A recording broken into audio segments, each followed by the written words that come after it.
म्हणून दाखवतो. संपूर्ण सांगितलं जणू महाराज कथांचे काय डोकलेलं आहे बाईबाईनं. पण बाईबाईनं खरं सांगतोय. असं आहे की उपनिषद मध्ये म्हटलंय की इंद्राची जेव्हा निर्मिती झाली, इंद्र, अग्नी, वायू आणि नंतर सगळे देवांची निर्मिती झालेली आहे. आणि मग त्यामध्ये असं गोष्ट केलेली आहे की इंद्र जो होता तो श्रेष्ठ होता, नंतर वायू, अग्नी आणि 5 देव. मग हे 3 कसे होते? मूळ होते. यांची निर्मिती परब्रह्माने केलेली आहे. आणि मग परब्रह्माने जर यांची निर्मिती केली आहे तर यांना काहीतरी शक्ती याही प्रोव्हाइड केल्या असतील ना, पुरवल्याच शक्ती या. कोणाला? इंद्र, अग्नी, वायू यांना वरुण देव वरुण पण त्या या 4 शक्त्या पुरवल्या होत्या. मग यांच्यावरती आक्रमण झालं. कोणाचं? राक्षसांचं. यांनी राक्षसांना हरवून काढलं. यांना काय वाटलं? मी जिक तसं मी कमावं आणि मग वर लागता मरी जायला का तुम्ही कमावं, तुमच्या पहिलेच बाळाला भेटेल आणि तुम्ही कमाई राहिलाय.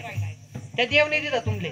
बरं, ते बी मान्य कर म्हणे आम्ही कर. मग काय करा? मग परब्रह्माने काय केली? जी शक्ती दिली तिच्यावरती अंकुश घातला. जसा नळ जर बंद करा ते पाणी येत नाही.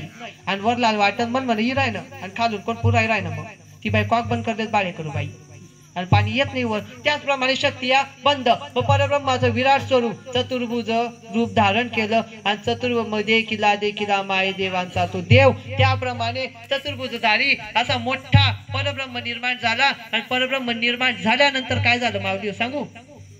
म्हणे अहो एवढा देव निर्माण होईल. शे इंद्र सांगे कोणले? अग्नीले.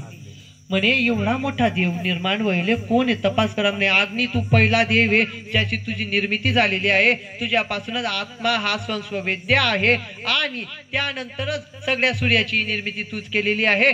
तरी सुद्धा तू जाऊन मोठेपणाचा मान मिरून तपास करी ये. म्हणे अहो कोण शेते?